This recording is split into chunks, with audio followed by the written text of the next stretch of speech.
Hello, my friend, and welcome to Wisdom Trek. I am Guthrie Chamberlain, your guide to wisdom and creating a living legacy. Thank you for joining us for our 5-day-per-week wisdom and legacy building podcast. This is day 658 of our trek, and time for our Philosophy Friday series. Each Friday, we will ponder some of the basic truths and mysteries of life and how they can impact us in creating our living legacy. For the next several weeks, we will focus on how to live with less fear. We will explore the trails on our trek of life that will help us to be fearless. This does not imply that we will reach a point where we are completely without any fear, for that is not only impossible, but also not wise. There is a time and a place for an appropriate level of fear, but most fears that we experience on a daily basis has no grounding and can be eliminated as we grow in wisdom, insight, and understanding. So our objective for the next several Fridays is to experience a fearless Friday on our trek of life. Today is our third trail on this trek covering Imagine a Life Without Fear. We are broadcasting from our studios at the Big House in Marietta, Ohio. My leg continues to heal well, and the swelling is much less. With the pain of the swelling reduced, the pain of the actual incision sites and implants is a little more acute, although certainly not unbearable. With a modified work schedule from the past 3 weeks, I do hope to get caught up on some of my client work this weekend. On Sunday this weekend, though, we are celebrating our granddaughter Aurora's 6th birthday. The years sure fly past quickly. It is an important part of our legacy to be involved with our children and grandchildren's lives. It shows that we love and care for them. In the same way, God desires to be involved in our lives, but if we allow it, fear can restrict that involvement. Last Friday, we looked at why we are afraid, and that sometimes we do feel abandoned when the storms of life hit us. Our focus on our trek for today is, does God really care? Last week, we saw the disciples of Christ in a boat in the middle of a horrible storm. Once the storm hits, his disciples are very troubled by Jesus' choice to sleep. Not only that, he didn't even wake up when the storm hit. The disciples had to go and wake him with shouts of fear. Their urgent plea is recorded in Matthew chapter 8, verse 25. Lord, save us, we're going to drown. Mark even questions whether he cares in chapter 4, verse 38. Teacher, don't you care that we're going to drown? Many times we react in the same manner when the storms of life hit us. Fear corrodes our confidence in God's goodness. We begin to wonder if love lives in heaven.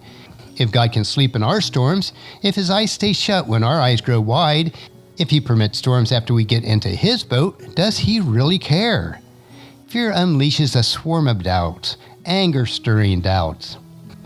These type of thoughts that we allow to creep in and affect our minds turns us into control freaks. Subconsciously, we lash out at God and demand, do something about this storm. We may not verbalize it, but in the dark recesses of our mind we demand, fix it, or else. Fear, at its very center, is a perceived loss of control. When life spins wildly, we grab at the components of life that we think that we can manage, such as our diet, the tidiness of our house, the armrests on a plane, or in many cases, other people. The more insecure we feel, the meaner that we become. We growl and bare our fangs. Why? Is it because we are bad? Well, maybe in part, but mostly because we feel cornered and don't know how to get free. Martin Niemöller documents an extreme example of this. He was a German pastor who took a heroic stand against Adolf Hitler. When he first met the dictator in 1933, Niemöller stood in the back of the room and listened.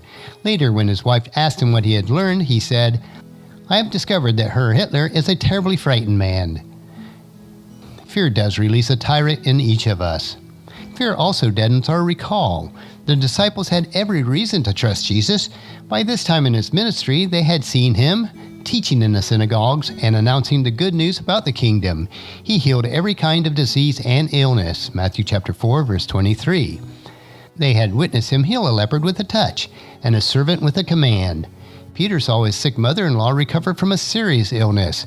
They all saw demons scatter like bats out of a cave, as recorded in Matthew chapter 8, verse 16. That evening, many demon-possessed people were brought to Jesus. He cast out the evil spirits with a single command, and he healed all the sick. Is it any wonder that Jesus boldly rebuked his disciples in the middle of the storm?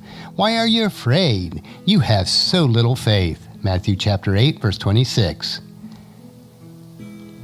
Just like we so quickly forget God's blessing and miracles in our everyday lives, the disciples did the same. Shouldn't someone mention to the disciples Jesus' track record and review his resume? Did they so quickly forget the accomplishments of Christ? They may certainly have. Fear creates a form of spiritual amnesia. It dulls our miracle memory. It makes us forget what Jesus has already done and how good God truly is. Fear grows in our minds like a monster, and fear so dreadful as if we will be consumed by it. It sucks out the very life of our soul, causing us to curl up in an embryonic state. It drains us dry of our contentment. We become like old abandoned barns, falling apart at the seams, and blown to and fro in the prevailing winds. A place where humanity used to eat, thrive, and find warmth in the days gone by. When we allow fear to shape our lives, safety becomes our God. When safety becomes our God, we seek and worship a risk-free life. We crawl into our bubble where we think we can protect ourselves from the storms of life. Can we really do anything great from within our bubble? Can the risk-averse accomplish noble deeds for God, for others? The answer is no. A person who is fear-filled cannot love deeply because love is risky. They cannot give to the poor because benevolence has no guarantee of return. A fear-filled person cannot dream boldly because their dreams may sputter and fall from the sky. The worship of safety emasculates greatness. No wonder Jesus boldly wages a war against fear. Fear diminishes us. Fear destroys us. Christ's most common command emerges from a form of fear not. The Gospels list about 125 Christ-issued imperatives. Of those, 21 urges us not to be afraid, or fear not, or have courage, or take heart, or be of good cheer. The second most common command of Christ was to love God and your neighbor, which only occurs on 8 occasions. If quantity is any indicator, Jesus understands and takes fear seriously. The one statement that he made more than any other was, "Don't be afraid." Jesus certainly does not want us to live in a state of fear. Fear diminishes and destroys not only yourself, but it also impacts everyone around you. Children primarily learn fear from their parents and grandparents, especially the ungrounded fear. Fear extracts a very high cost in our life spiritually, physically, and emotionally. Jesus' rebuking question is a good one. He lifts his head from his pillow, steps out from the stern and into the storm and asks, "Why are you afraid? You have so little faith." Matthew chapter 8, verse 26. To make sure that I am not misunderstood, as I said in the introduction, fear also serves a healthy function. It is the canary in the coal mine, warning us of potential danger. A dose of fright can keep a child from running across a busy road or keep an adult from smoking. Fear is the appropriate reaction from a burning building or a growling dog. Fear itself is not sin, but fear will often lead us into sin.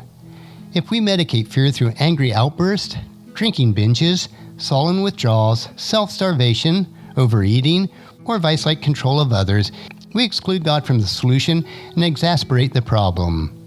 We subject ourselves to a position of fear, allowing anxiety to dominate and define our lives. Joy-swapping worries, day-numbing dread, repeated bouts of insecurity that petrify and paralyzes us. Hysteria is not from God. As the Apostle Paul told his timid protege in 2 Timothy chapter 1, verse 7, "For God has not given us the spirit of fear and timidity, but of power, love, and self-discipline." To be sure, for all of us, fear will come knocking at our door. Just don't invite it in for dinner, and above all, don't offer it a bed for the night. Once fear gets its tentacles embedded into your mind, then it is hard to pry loose. The more you know the promises found in God's Word exhorting us to do not fear, the more strength to lock it out of your mind. Fear may certainly fill our world, but it doesn't have to fill our hearts and minds. The promises of God and the purposes of this podcast and journal are simple. We can fear less tomorrow than we do today. God does know all about the perceived typhoons that rage within our lives. He will either calm the storms or give us peace within the storm. In our passage today, Jesus slept during the storm, but he knew all about the storm and issued his rebuke to his disciples while he was still in his makeshift bed. But then he did something about the storm. In Matthew chapter 8, verse 26, it says, Jesus responded, "Why are you afraid? You have so little faith." Then he got up and rebuked the wind and the waves, and suddenly there was a great calm. Jesus handled the disciples' quaking with a great calming. The sea becomes as still as a frozen lake, and the disciples are left wondering. Matthew chapter 8, verse 27. The disciples were amazed. "Who is this man?" they ask. "Even the winds and the waves obey him." Who is this man indeed? So secure was Jesus that the typhoon time was his nap time. He silenced the waves with one word. He answered the prayers of his disciples, and he will either calm our storms or take us safely through them. God really does care about you and loves you more than you can even imagine. Be not afraid. Next Friday, we will explore deeper into the subject of fear as we look at the ultimate fear. I know that you'll find these insights interesting and profitable in living your rich and satisfying life. Our next trek will be Mindshift Monday, where we will help you to live differently by thinking differently. So encourage your friends and family to join us and to come along with us on Monday for another day of Wisdom Trek, Creating a Legacy. If you'd like to listen to any of the past daily treks or read the associated journals, they are all available at wisdom-trek.com. You can also subscribe through iTunes or Google Play so that each day's trek is downloaded to you automatically. Thank you so much for allowing me to be your guide, your mentor, but most importantly, I am your friend as I serve you through the Wisdom Trek podcast and journal. And as we take this trek of life together, let us always live abundantly, love unconditionally, listen intentionally, learn continuously, lend to others generously, lead with integrity, and then leave a living legacy each day. I am Guthrie Chamberlain, reminding you to keep moving forward, enjoy your journey, and then create a great day every day. See you on Monday.